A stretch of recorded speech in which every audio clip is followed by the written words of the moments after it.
Warm welcome to you all, wherever you're joining us from around the UK or around the world. You are extremely welcome to this workshop, second of two workshops entitled Fundraising as Community Development. And today we're looking forward to thinking a bit more about imagining the future. Definitely the vibe in the last meeting was that we're in daunting times, and many of you are asking the question regarding fundraising, regarding your commercial assets. Do we jump in or do we wait this out? Because there is so much uncertainty about our current context of the pandemic.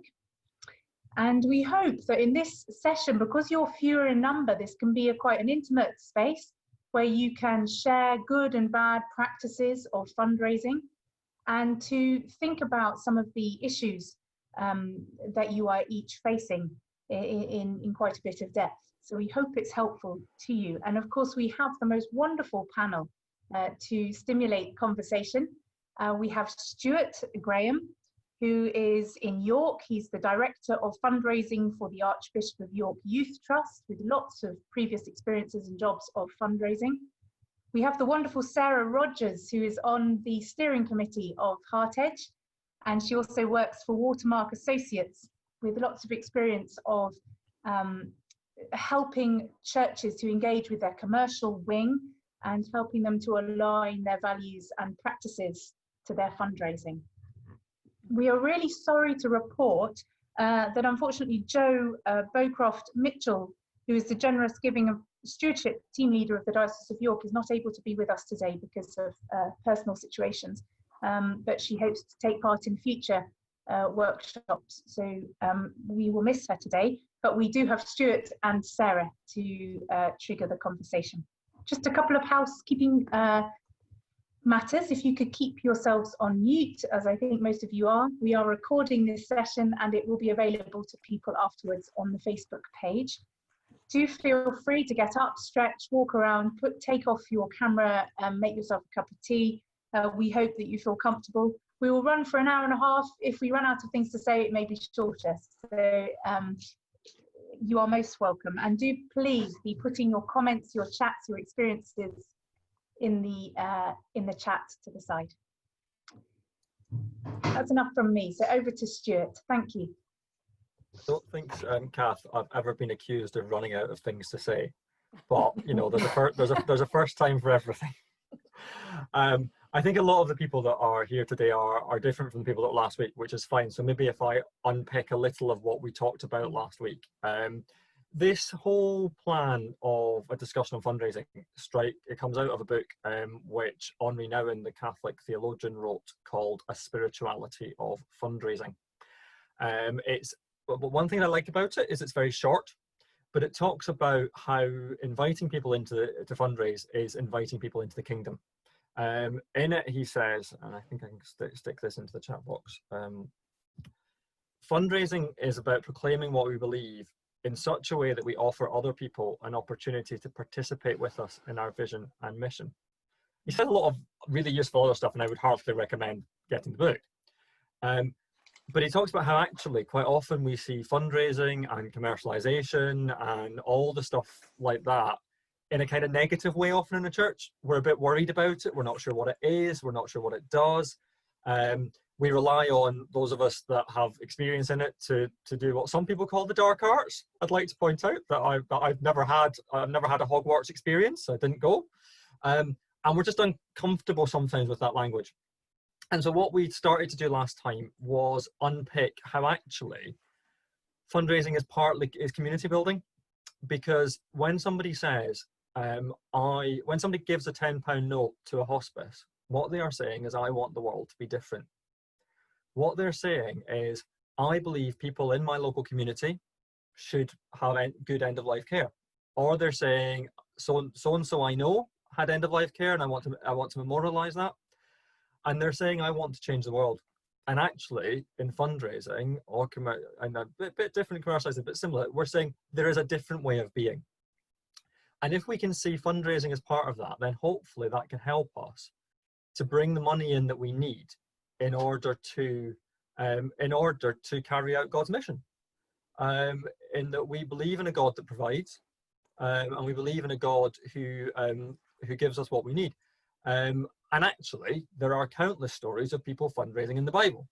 I'm not going to go into all of them. I'm just going to give you the website link that you can go and have a little look at. But I think that works. But from Moses building a temple through to Paul and the churches in Corinth and areas giving to each other, and the Acts of the Apostles, we have examples of churches that fundraised, organizations that had rich and poor people in them, and how they worked together with each other. So what we're going to do today is Sarah and I are both going to share a couple of good and bad experiences of fundraising, so that you realize that sometimes it doesn't all go well, but sometimes it can go really well. And then we're kind of going to open it up to conversation and discussion, because there's so few of us. I think, hopefully people have got some things they particularly have in their mind or they'd like to share, because actually this ties into discussions of justice. This ties into discussions of generosity. This ties into discussions of power. I am, as I keep and should stop saying, fascinated by power, because actually if you are able to give money away, that's a very powerful thing, because that means that you have enough that you can give away. Now also there's the other side of that, other widows might, where some people haven't got enough and still give away. But it gets into our very core of who we are and who we are as church communities. So that means I get to start on good and bad experiences of fundraising. I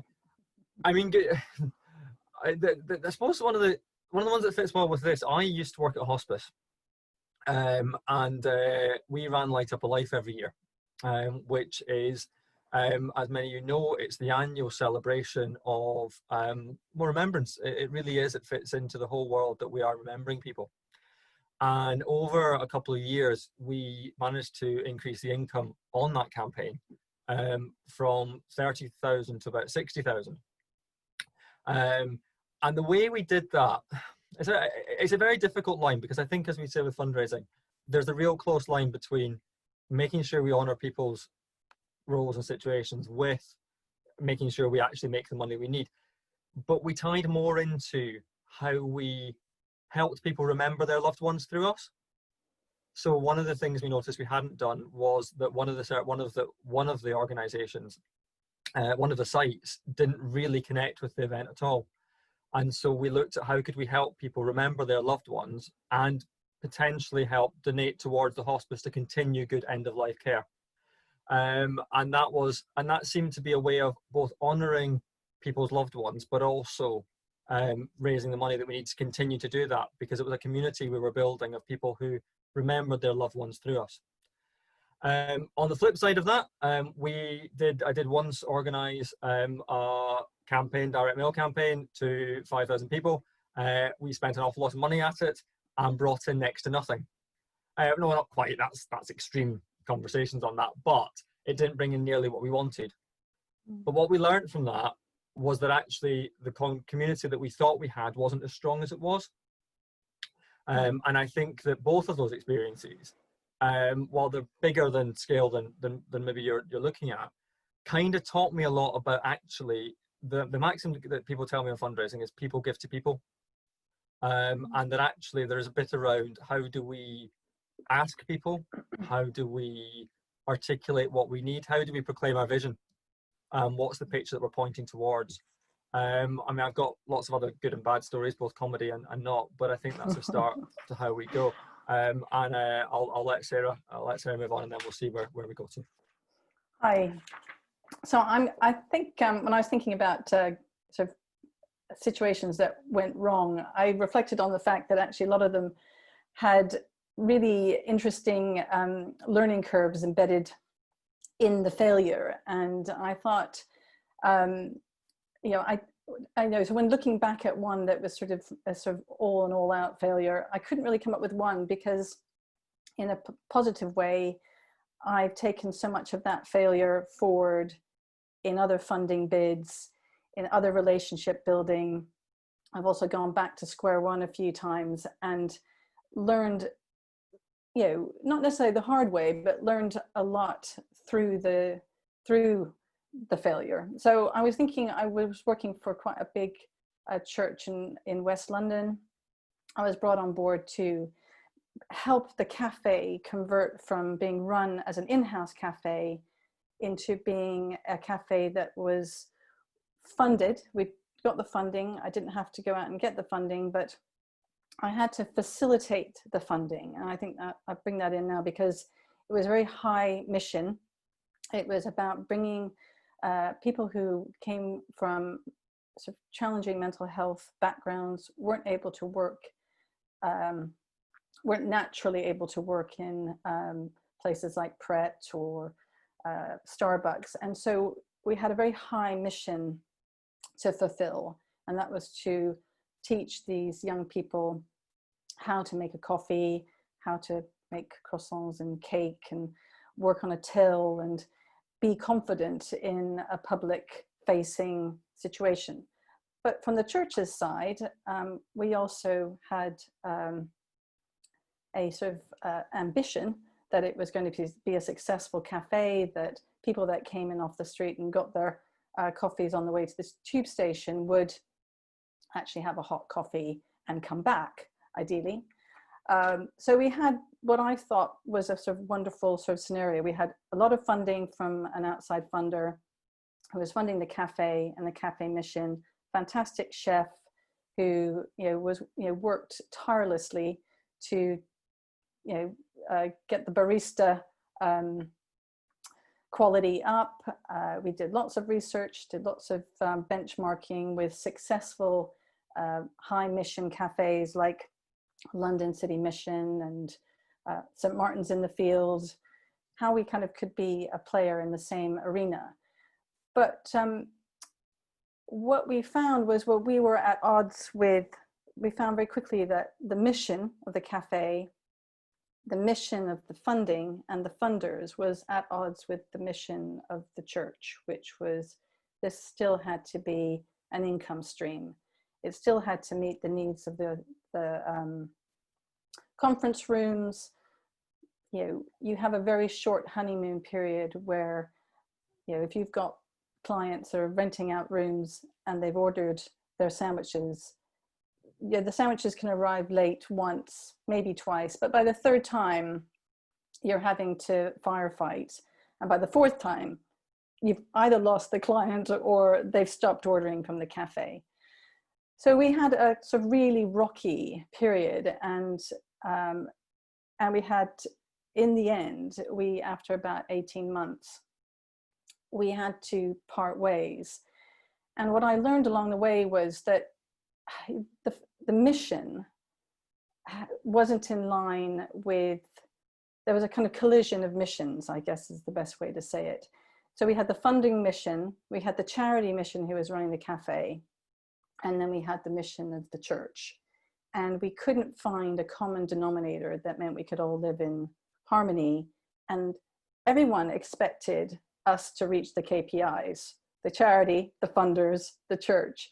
So I think what I learned out of it was that we could be stronger if the cafe actually just earned a profit line on the budget. And how we were going to achieve that meant that we had to make a case, I say me, had to make a case for a fully commercial kitchen and cafe that actually was going to meet a commercial and community need, but without this training program embedded in it. And it was a really tough call because it kind of went against actually some of, I was passionate for this to work. There was every reason why it should work. And in an odd way, the meetings rooms were almost too successful for a charity cafe to deliver on, what the clients were expecting. So we had this collision of tension that then became quite a difficult route to unravel. And in the end, we went down a fully commercial route.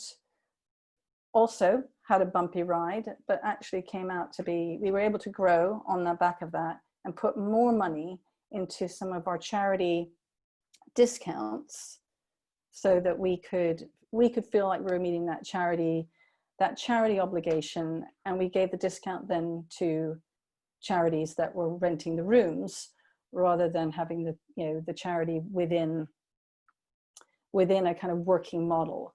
So I put that in there because actually I now have another cafe in a different part of London that I've been working with, and a different charity who's funded, a trust that's funded the cafe. And actually it's a tiny little space. It has a seating of about, you know, 8 people, really 8 tables and 1 meeting room.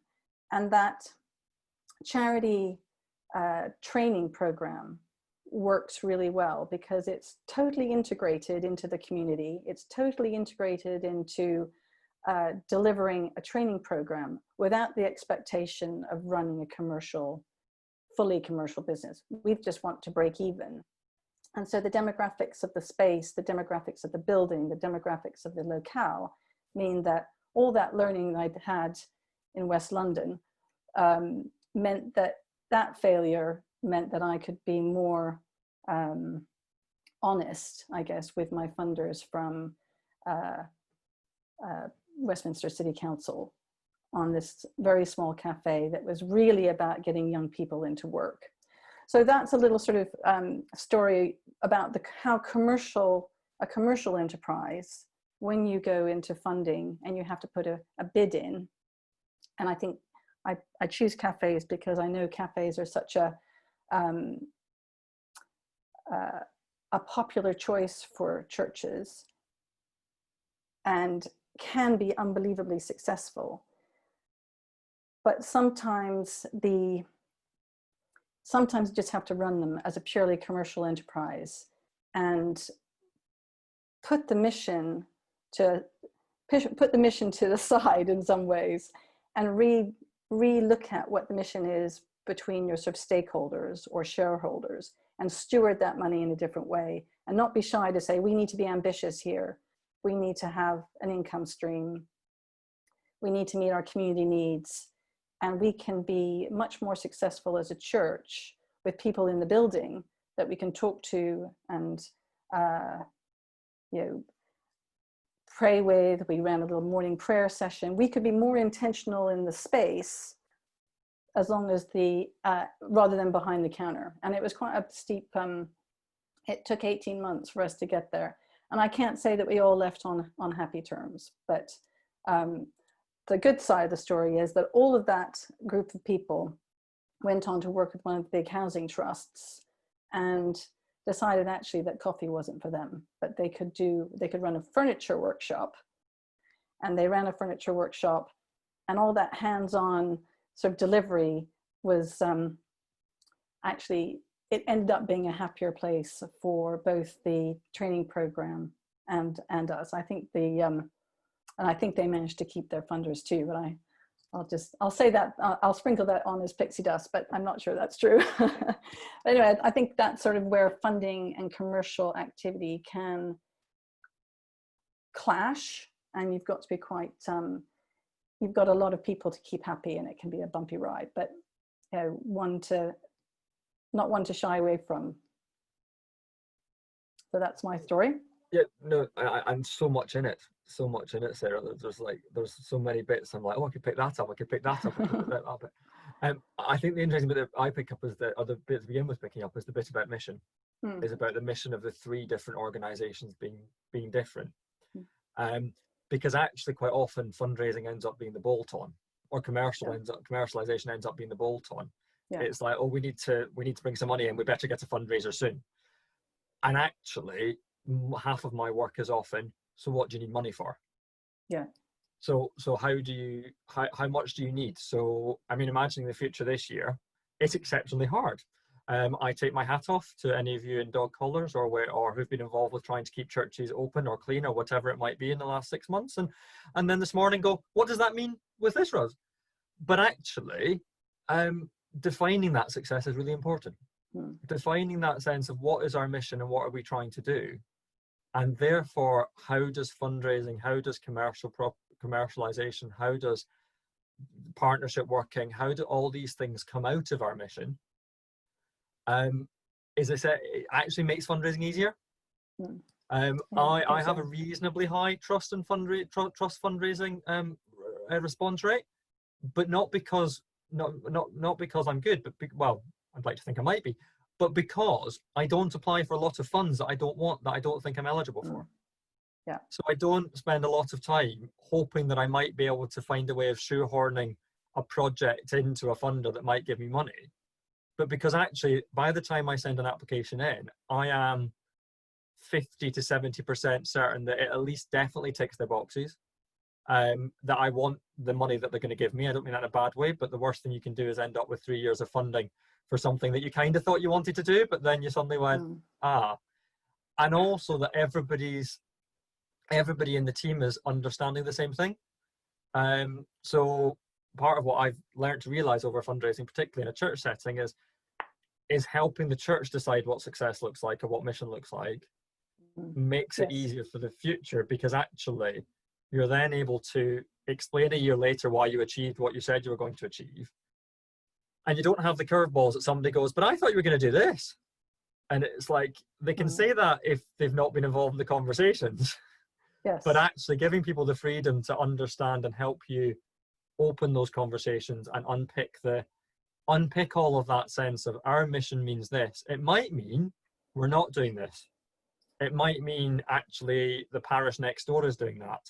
Or it might mean that the community organization, but being clear about what it is you're achieving. I think that's one of the things, coming back to the Nowen quote, is around that sense of being clear about what we're trying to achieve. So what we do is we empower young people. And so we're looking for people that also empower young people. Now that's very loose. That's a very kind of, that can be a number of things. But if the funding, I mean, this is obvious, if the funding is for old people, we don't go for it. But we're very clear that that's what we're trying to achieve. And I think that the clearer people are, the easier it is to decide what to get involved in and what not to.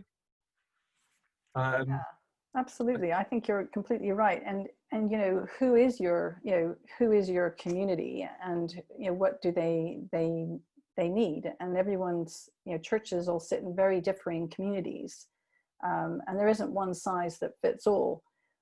So being really clear about the mission at the very beginning, and does that mission fit with the funding body that you're approaching? Because you can waste a lot of time ticking the boxes and trying to, like you say, shoehorn it in, and then actually you come to the point where actually you're not compatible. That compatibility between your fundraiser, your commercial proposition, the building, and your community isn't compatible. And what I've seen, certainly, and Stuart and I've talked a little bit about this, certainly over COVID, that compatibility of the funders and the church and the community cafe means that certainly in the last 6 months, whether it continues long term, they don't want to see their funds go to waste. So they're prepared to put more funds in at the moment to keep that relationship alive, not necessarily because of the cafe, but because of the relationship and the compatibility between the organizations, that it's in their benefit to do so. So I think that's because your missions have aligned, whatever the outcome, whatever it is you're going to be using that money for at the end of the day, whether it's, English classes, coffee, commercial meeting room hire, all of that, now we can see that that's changing. But if the mission is aligned, I've seen that a lot of the funders are sticking with their fundees, because it's important to not all go down and support each other at this stage, whether or not, we'll talk a bit about the future, but certainly mission alignment and compatibility, I think, is really important. Feel free, if anyone's got any comments or questions, to chuck it into the chat box. Sarah and I will keep chattering on for a bit, but if you do have anything particularly that you're wanting us to think about, do pop it in there.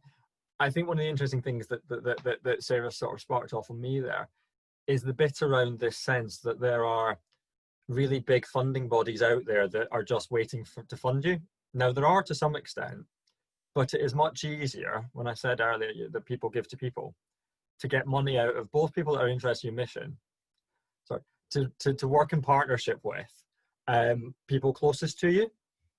And I think that that's something to kind of think about is who are the other people in your community who also have a vested interest in this. Now, that does mean asking churchgoers for money. It does mean looking at your local housing trusts, or looking at your local councils, or looking at your local businesses, who's a particularly big player or a big employer in that area. And sometimes that is harder, because it's actually sometimes easier to write a funding bid and go off and ask somebody who doesn't know us that well for money. And you do, and that's work, but actually it's almost seen sometimes as a silver bullet, as a, oh, we'll just get somebody to give us money. Now, that's great, but actually the harder part of fundraising, or the harder journey, is to use fundraising to help develop your community and work out how to ask people closest to you for more money. Or how to articulate what you do in a way that they're inclined to give, and I'll say anyway, but they're trying to increase what they give. Because actually it's harder to have those conversations with somebody that you're sitting face to face with, or that you see all the time about money. We don't like talking about money. I mean, Kath and I chatted earlier in the week about the whole tithing thing, and we are going to look at doing something around tithing at some point. And I am not for a minute sitting here and explaining how I do it, because that's not where I am. But it does mean that you have to talk about money, because actually, to some extent, looking at our bank accounts tells us what we value. And it tells individuals as churches, it tells individuals, it tells people that I value these things. And that's really hard, because actually we live in a system. There's a book that I am beginning to read that Darren Walker from the Ford Foundation, which is one of the biggest foundations in America, has written, called From Generosity to Justice. And in it, and the tiny bit I've read of it, is he talks about the way we work can easily mirror the imperfect systems that created us, and can perpetuate injustice rather than just remedy it. And actually, that's the bit where sometimes this fundraising, the spirituality becomes a massive part of what we do. Because actually, who are we giving money to? How are we, I mean, Sarah was chatting about the commercial project that we did, where they chose to give a charity rent to their room lettings. But actually, I would argue probably that the vast majority of churches and community centres are subsidising other charity groups.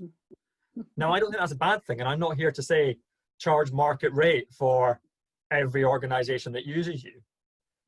But if as a community you're not acknowledging, naming that and unpicking that, then it becomes hard to have those conversations around what income you need and what you want, because actually it becomes about value. Now, I'm not saying for a minute triple the rent of the toddler group that meet in your hall, and actually to some extent at the moment that's not even a conversation, because they ain't going to be meeting in your hall for the next 6 months. But as a church, there is a stewardship requirement for you to be aware that if you choose to subsidize the toddler group or the Women's Institute or the choir, that actually you're making that choice as a church, and therefore the money that isn't there has to be found from somewhere else. And actually that can be found from somewhere else, because it is perfectly acceptable to say to a funder or to your church, well, actually we think that this asylum seeker charity that works in our building is really important to us, and we think it's fair that we let them have a venue without them paying market rent. But that has to be a judgment call by the community. That has to be something that is discussed and agreed and accepted, but by everyone, because otherwise it becomes a self-fulfilling prophecy to some extent, that you never have enough money, but actually you could have enough money. So you need to those conversations around that, and I think that I think that's hard. I feel like I might just come with lots of questions and challenges today, but I think these are the things that actually begin to help. I think these are things that actually can underlie communities' conversations without them being named. Who are the, are you subsidizing one group and not another? But who are the communities that we're encouraging, and who are the communities that we're ignoring? that's a much wider conversation that I can't, well, if people want to get into it, I'm happy to, but I think that the thing with money is by default, it says something about what we value. And therefore these things, you know, it may end up a series of preaching on money, but you can't just leave it on a one-off sort of situation. Yeah, I think it'd be interesting. I mean, I think the fundraising mix is I was looking back actually on some notes I took. I don't know if anyone attends there's a stewardship conference that happens every couple of years. And I was looking back on my notes because I remember listening to some interesting top tips, and I looked them up before sort of this session, and one of the bits I underlined in my notebook is, you know, to prayerfully consider the need. And I think we can get caught up in our need, you know, but unless you're prayerfully considering the need of all, your local landscape, where you sit in your community at large, and where you can sit in, and how your community sits within itself in the church, that's something that actually often takes a very long time to get to, because sometimes what's the obvious need isn't the actual need. And I underlined it several times because it kind of came up throughout the day, both from a stewardship to invite guest speakers, but we had speakers from all the big funding trusts, Lang Family Trust, Sainsbury's, and what they kept returning to was breaking fundraising down into bite-sized chunks, and rather than biting off a huge piece of a pie that doesn't actually hold together when you drill down into it, they were saying that actually it's much better to have smaller manageable chunks that really have considered that need, considered who's going to, the individuals who are going to be part of it, and whose lives are going to change as a result of their funds coming to you. And I thought, gosh, that as a community, internal community, that's quite a sort of, takes quite a bit of time to get to grips with that before you've even got to writing the bid. But that was what the funders were saying they wanted to see, whose lives were going to change as a result of their money coming to you. And I don't know if that's something, Stuart, that you find is, I find that a hard one personally. I thought, well, I don't know, but if I don't know, then I've got some work to do. Actually, often I have work to do, but it's really hard because it's really hard to show impact because actually it gets into that conversation about what is success. So what we do is we strengthen communities. So from our perspective as a youth trust, we do youth leadership and we empower young people in their local communities to strengthen their local communities. So they'll do social action projects and stuff like that. We'll teach them resilience and character. But how do we show that that community is strong? It's not the same as being able to say, well, we know that this person now has a job, or we know that this person has now been fed.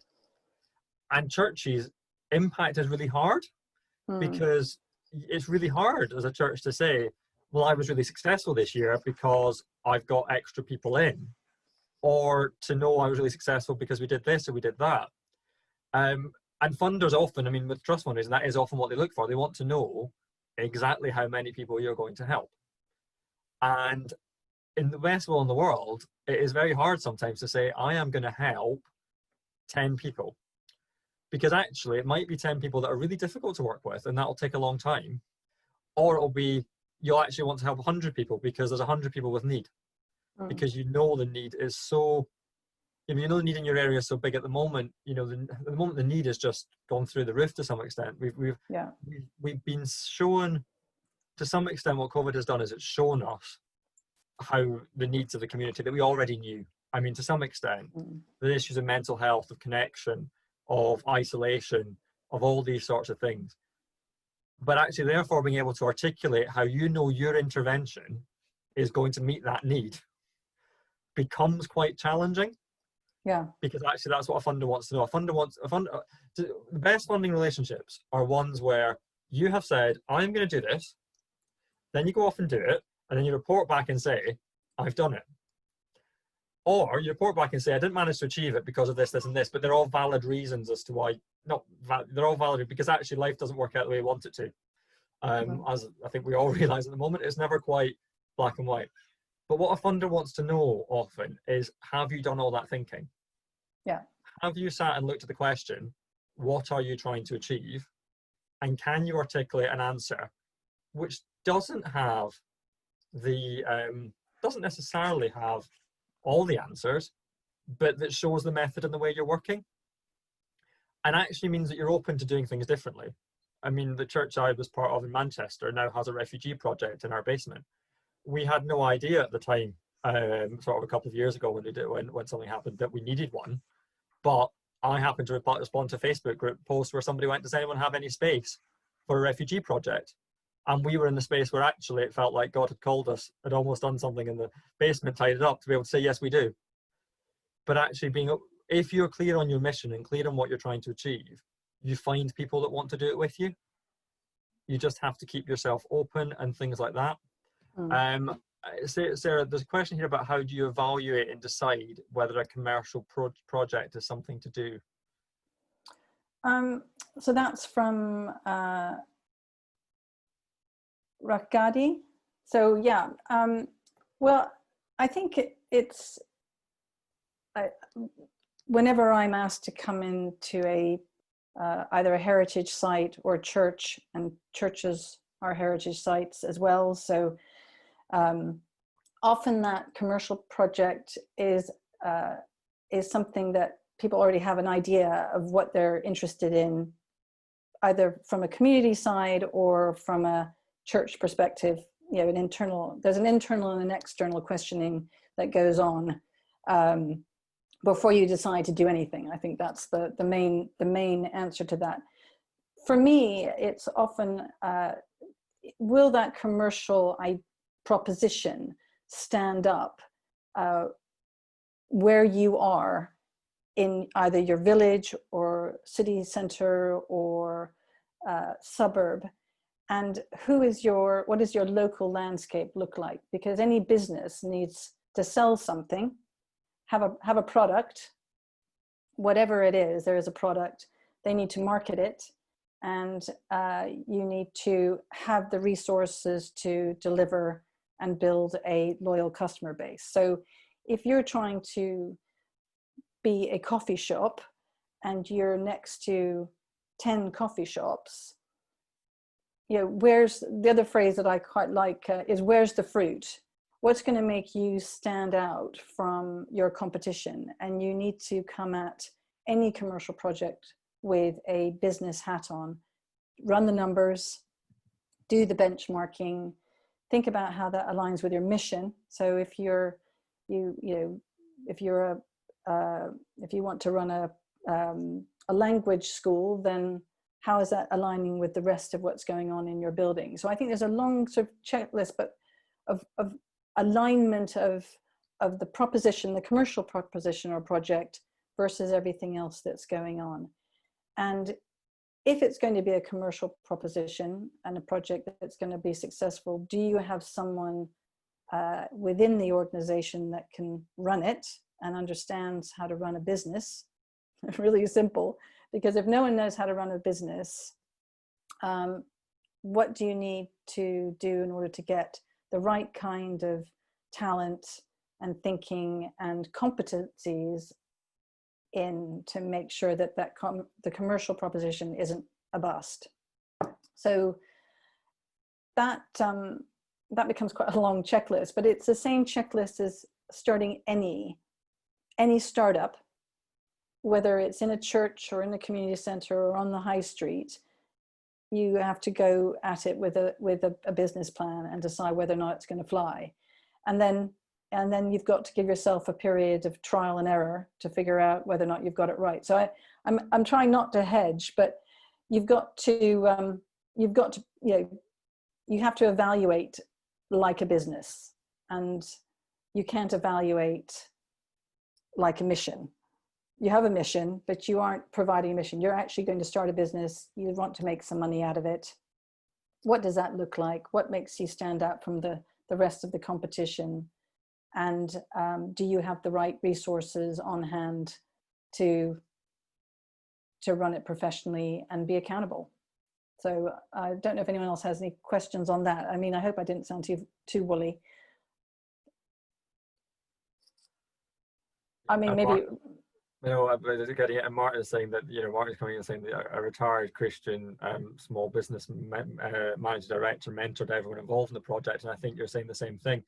Is that actually a skills audit is important in this one? Really important. Cass asked the question about methodology and process, how to get training.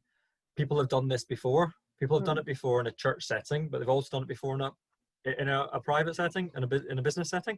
So actually, working out who's the right people to help run this is quite important for the church. Yeah. I've happily run courses at theological college. Give me an excuse to do all the theology that I'm reading. But I think it does matter, because I think that quite often we think we're starting alone, and we're not. So, like, from a fundraising point of view, the Institute of Fundraising, which is the professional body for fundraisers, runs a day-long introduction to fundraising course, which I have in the past trained on. And basically that answers all the questions and takes you on an overview of the different types of fundraising. So if you want to fundraise, you should try and get onto one of those, because to some extent it means that it gives you the rubric. So you're not starting from scratch. I assume they're doing them online at the moment. I'm not entirely sure. But I think finding friends, I think the critical friends or the mentors do actually matter out there. Absolutely. I think, because actually you don't have to do it alone. Asking for help. I just will pick up on that again and reiterate that again. Asking for help and asking for support is a huge part of the learning curve, and also not to be afraid to say, actually, this isn't working quite right. So if you've asked someone to come on board to help you write a business plan, if you've asked someone to come on board to help you get a commercial project off the ground, if it's not working, as someone who writes a lot of business plans, I want to know that it's not working. And I'd like to be invited back to kind of tease out all the kinks in the road, because that's what makes you special. You write a business plan at the beginning with ambition in your heart. You've prayed over the needs, you've identified your product, and where's the fruit. But then it's down to people. And if it hasn't quite gelled, a business plan doesn't get written and put in a drawer. It needs to be returned to, and you sit around and say, actually, what's working, what's not working. And I feel really sad if I think something I've written, everyone's like, oh, well, we don't want to go back to Sarah, because then it looks like we've failed on the project. But the project's alive, and it's alive all the time. So I think mentoring, it's come up a little bit in the chat, mentoring, asking for help, and going back to your the people in your community and in your congregation that can form a steering committee as well. Be accountable to your business. Got your question there, Janet, about timescales. Do you want to say anything more about it before I try and offer some form of thoughts?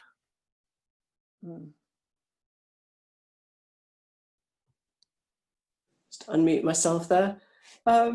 No, it's simply that there are considerable pressures to sort out cash flow issues, get parish share to the diocese and so on. I have two medieval churches. One's in a village, and a slightly easier problem to solve because there's whole community engagement there.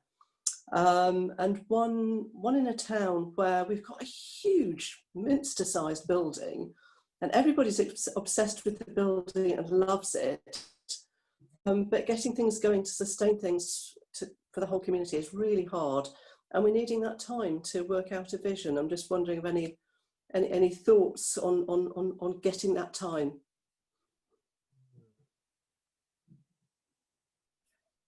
That is the key. I mean, time is the key question. I was in a webinar on Friday that basically said it's going to take charities 18 months to 2 years to get back up to where they are at the moment. I think the one thing that I found on Zoom, the problem with Zoom is that you don't want to add extra stuff to people's lives, because actually if they're already very busy, that's a thing. But actually, they're not, if we're not going to be allowed out in evenings in the next few months, I don't know, it might be that there's something you could look at together and explore some of that together. You're not, I mean, you're the quickest win to get money is to ask your closest friends for money. That is comfortable and uncomfortable, but is actually the people most likely to give because they believe in you already. But if it's a bit around, if there's a bit around how to do that quickly, it's probably about trying to see if there's a bit you could get straight away. Is there a way you can carve up what you're doing, the cash flow situation, to say, well, we really need, I mean, Kath was talking about cleaning, the cost of cleaning. I know that sounds really boring, but is there some way of saying, this is what we need money for, because it's really tangible? There's a tangibility to it. We want to be able to provide X for Advent, but it costs this amount of money. Now, when I say it costs this amount of money, take in some of the costs, for example, the staff time on it. So, you know, so it will involve planning, but it involves planning and saying, right, we want to do a really nice online carol service.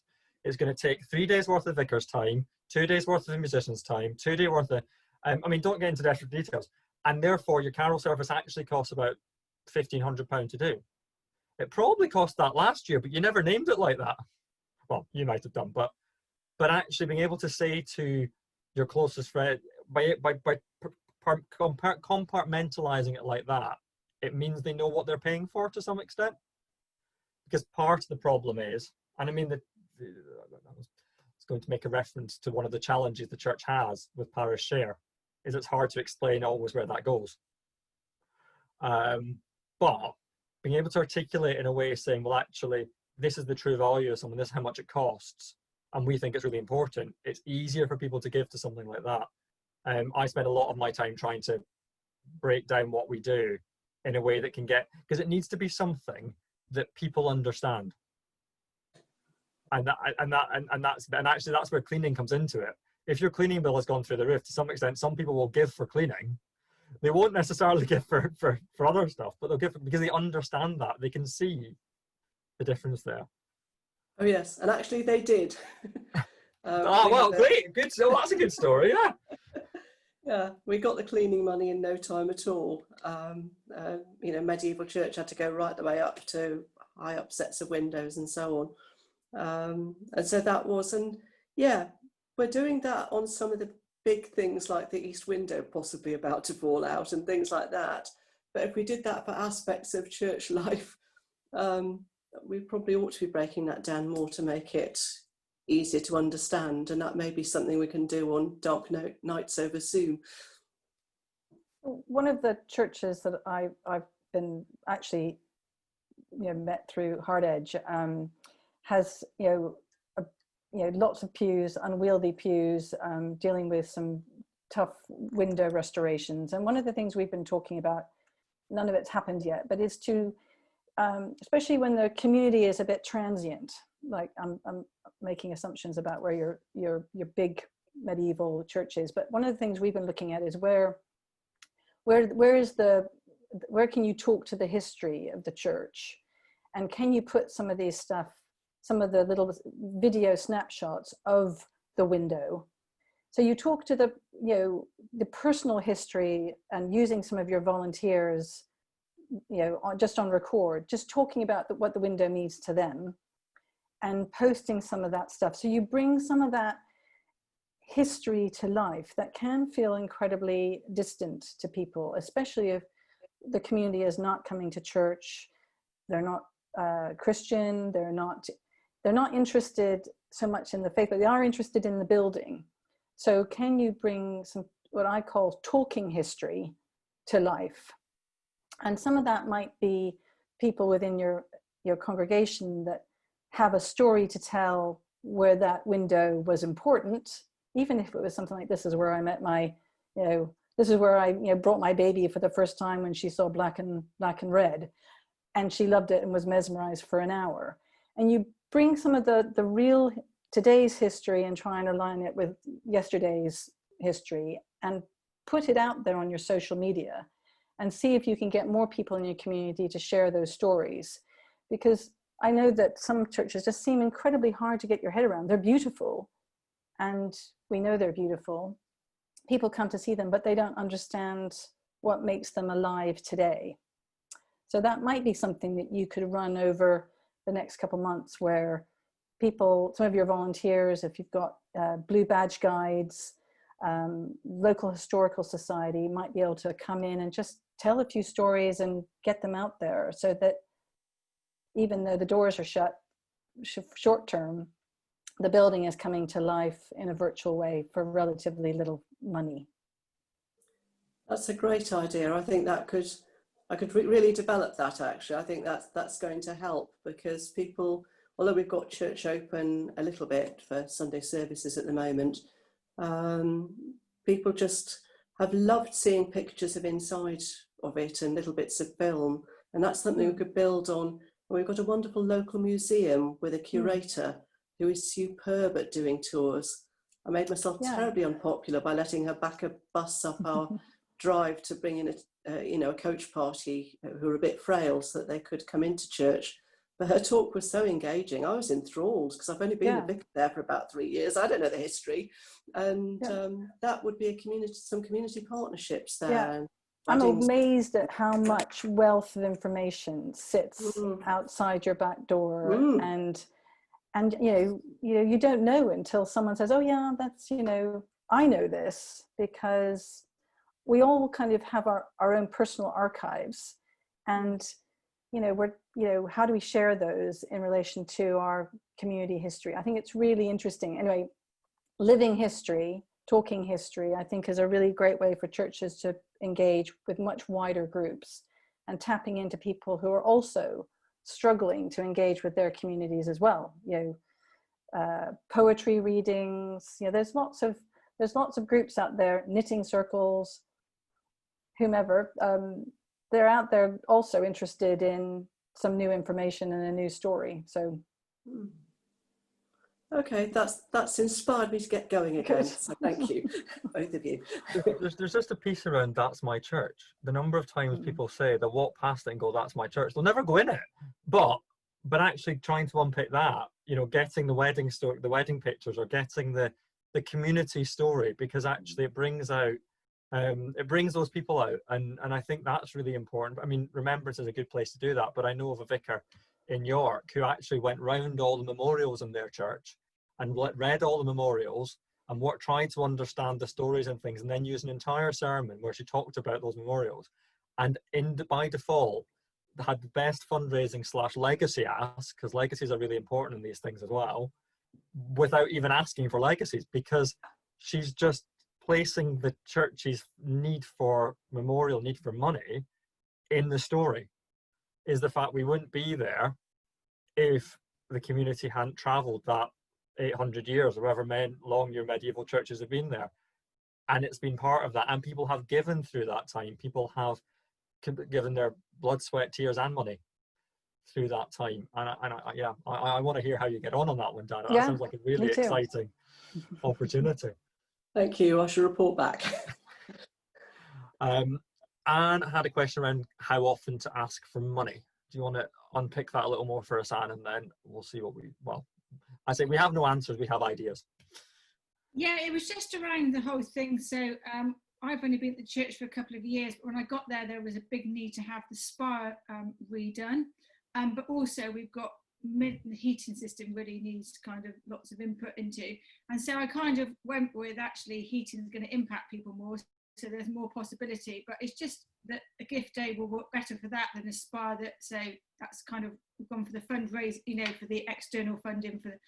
But I just wondered whether you've got any thoughts about how often you can ask, whilst looking out in the community, but actually the people inside, you can't just keep at. So whether there are things that you feel are better geared for big, gift day. Say, right, we're going to have a gift day, and can you only do it once every, say, 3 or 4 years? Yeah. So whether there's any thought about, you've got any thoughts about, or experience about how often you can do a big gift days, the sort of things that might be more attractional to raise money for.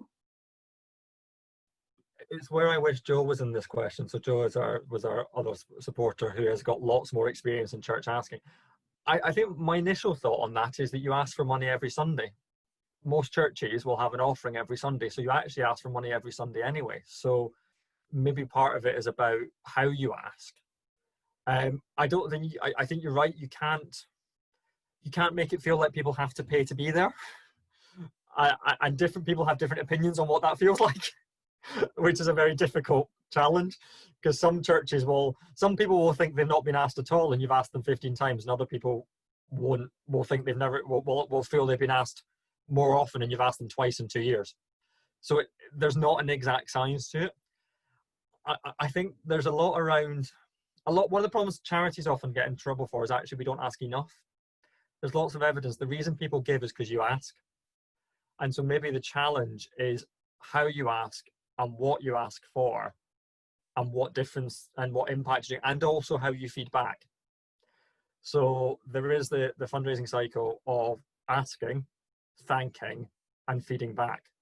So actually, theoretically, they say, and I agree with this, but they say you shouldn't really ask for more money until you followed that cycle through. So, and we got into this a bit last time, right? Have you actually thanked the people that give you money every Sunday? I mean, not you personally, Anne, but people in the situation. Those people that actually pay direct debits, do we actually thank them once a month, once a year, or once a month, or however often we do? Because they're the people that guarantee the sustainable income and things like that, the stewardship. And have we fed back with what we spent the money on, which gets back a little to the success conversation around what have you said you're going to spend it on? I'm more inclined to see it the other way around, is that we don't ask enough, but that's probably because I've been in fundraising for too long and seen all the stats that say that people say they haven't been asked enough. But as I say, it's not an exact science at all. But I think the thing we can sometimes do is we ask too often if we haven't spent the money or explained what we've used the money they've already given us for, because actually then they feel like we're asking again. So I would definitely say, transparency is key. And if there's something specific that needs a chunk of money, like a new boiler or a new window, whatever, then to be really clear about the fact that you're ready, you have your ongoing giving, but this stands alone as a separate, need, and you put that into perspective. And I think one of the things I find as a tool that I use a lot is having a timeline that is transparent to everybody. So if I'm raising money for something specific that I know is going to be a bit dull, and I can't, no one's gonna, there's no party at the end of it other than switching the heating on, which is a party for lots of churches, let's be honest. But I'll do a timeline. I'm saying up front, I want to raise money over the next 12 months from this winter to next, so that by December 1st, we're turning on a new boiler. And over the course of those 12 months, this is what I'm going to do. This is what I'd like to do with you as a congregation. And these are our markers along the way that we need to achieve. And then it's ring fenced.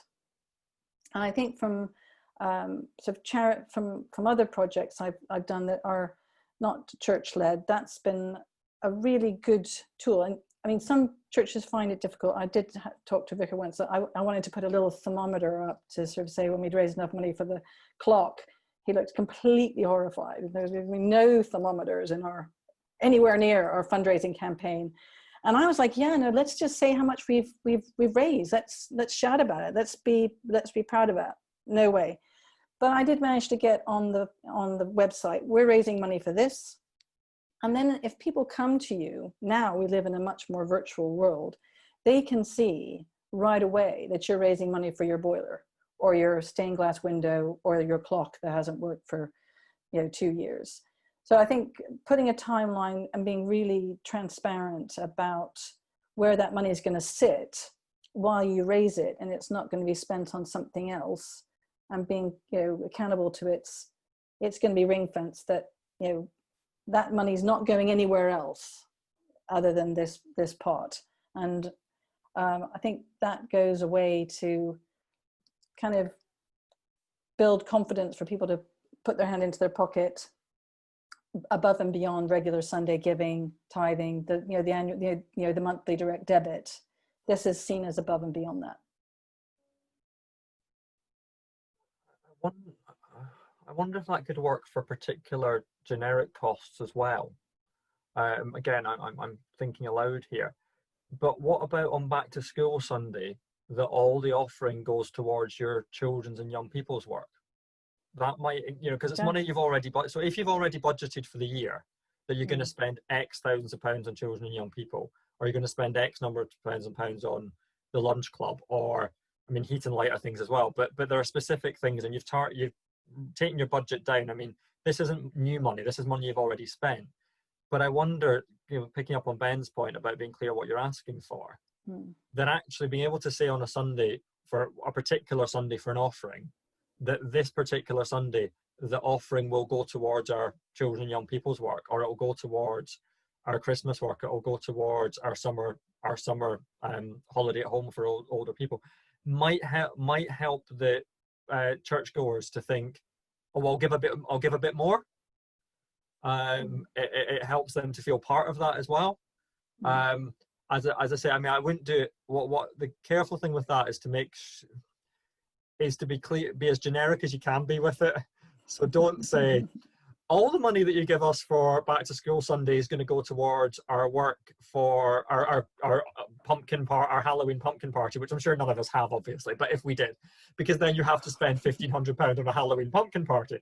But being generic around, because then you shift a bit, and that's where you then shift a bit of the things that are less targeted. So it's very hard to put your minister's fees in every different space, so you can kind of take a bit off that and things like that. But again, it tells the story to the door. If we see our community, if we see our parishioners or our churchgoers as donors as well, then the more we can be clear to them what we're spending it on, then the more they'll likely actually probably A, feel good about giving, but B, might be inclined to give a bit more. Because it's clear to them the difference, and then you feed back. I've not tried that anywhere, and I'm sure other people have, but there's just a bit of me that thinks that might help, because actually the annual parish meeting where you go, here's our budget, and this is the deficit, this is what we've not spent, actually probably doesn't make masses of sense to lots of people. Right, Gaddy, I think you've got a question. Do you want to speak anything to it, or do you want me just to read it out of the chat box? Okay, thank you. I'll just explain. I think one of the challenges that I've found as a priest is that we'd have a fundraising effort where nobody responds, and you end up cancelling the effort or the fundraising event itself. And so, having reached out to people who maybe didn't show up, how do you give them feedback to say, due to the following reasons, this didn't happen? And so how do we have that conversation about feedback when people don't show up?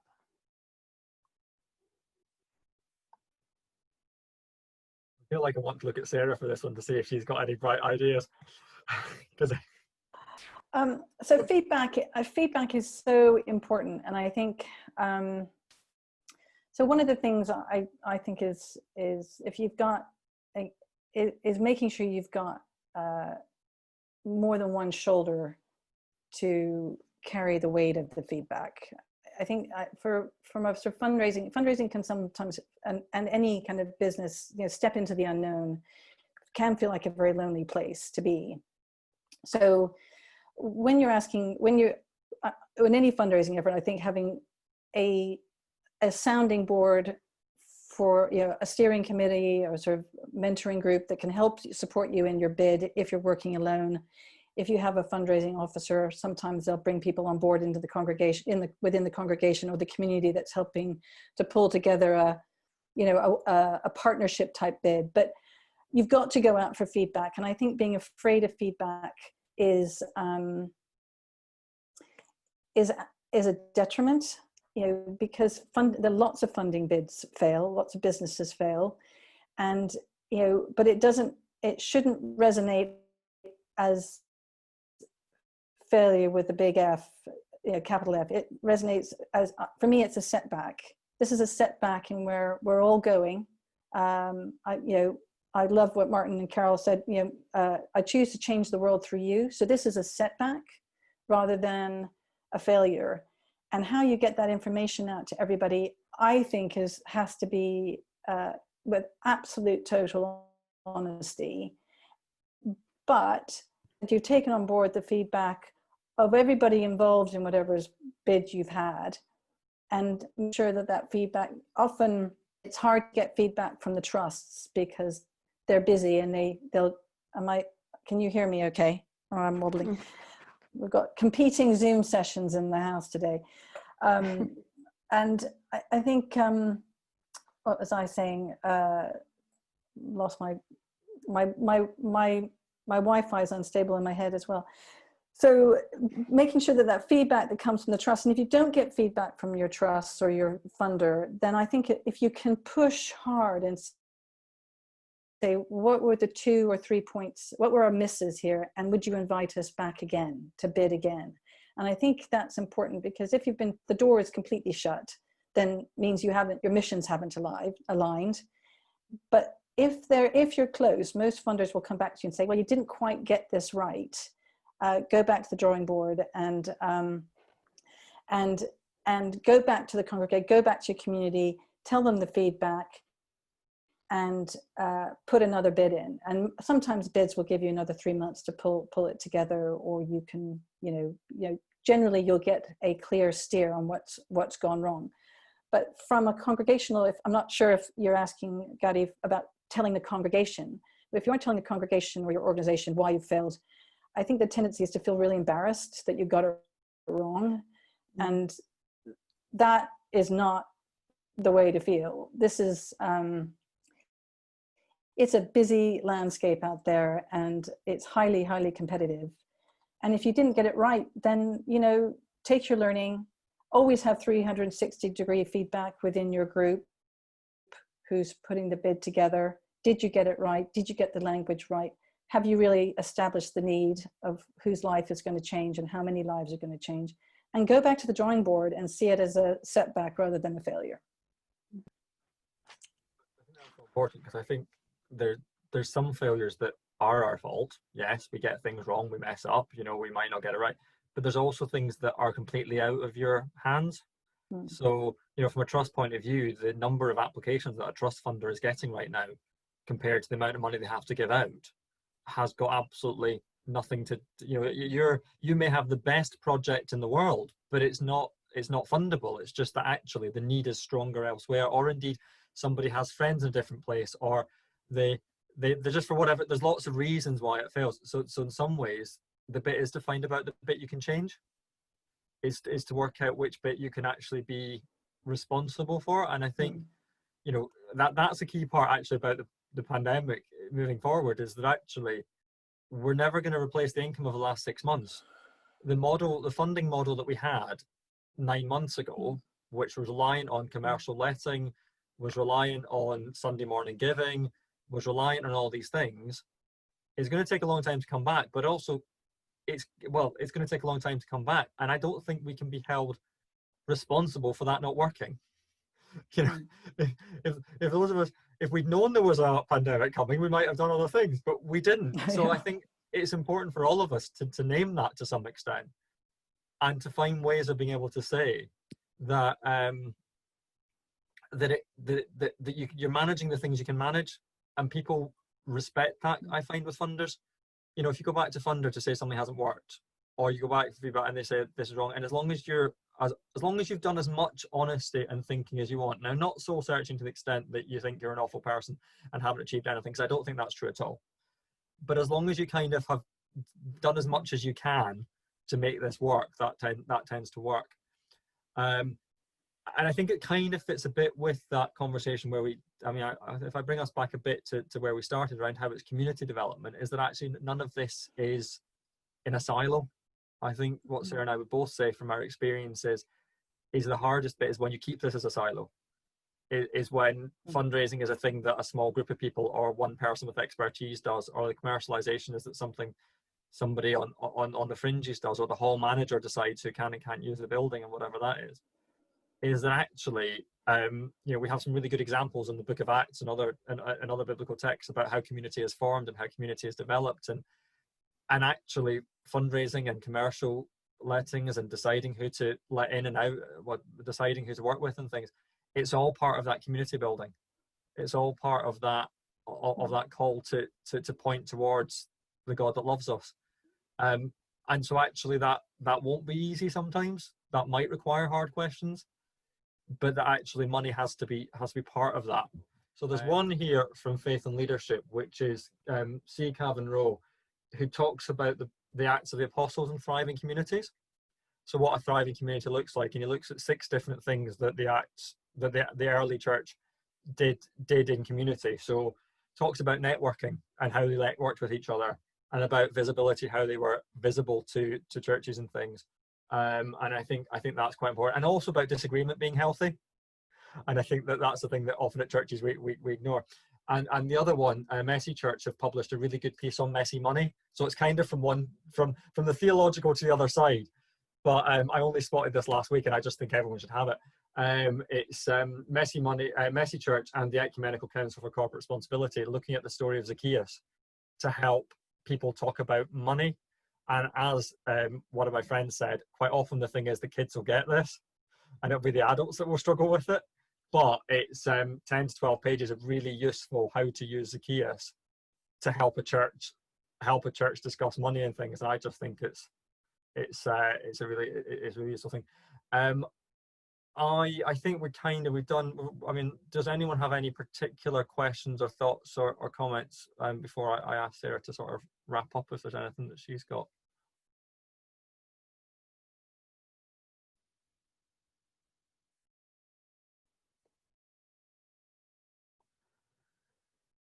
Any last reflections, Sarah? I think just to be honor yourself that you're all here, and this is really difficult times, and it's a difficult time for everybody.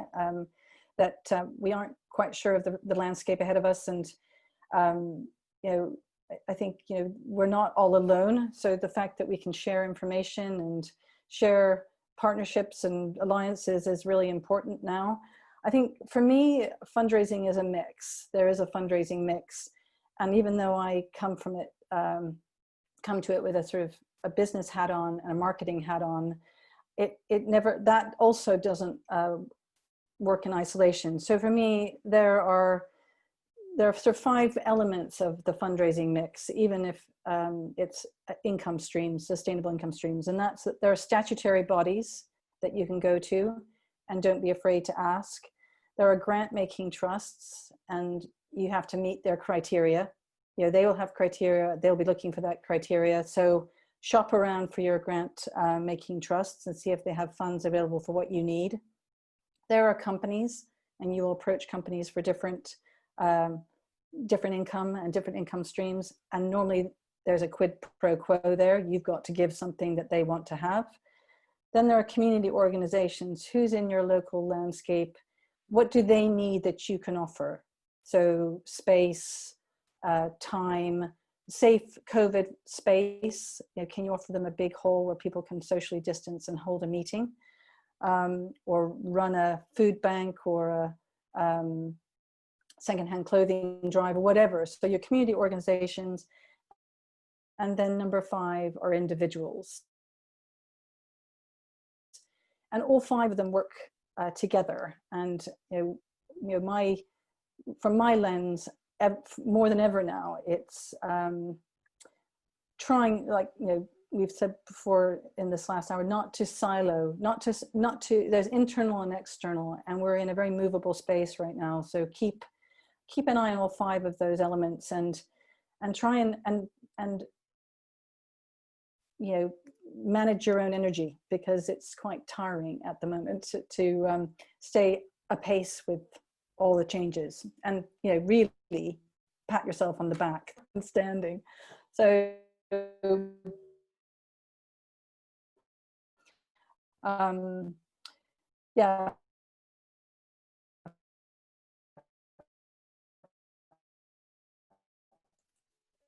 It's a mix together as you can, and keep asking. That's the place to leave it. Keep asking. We just caught the end of that, so your Wi-Fi just survived the hour 50.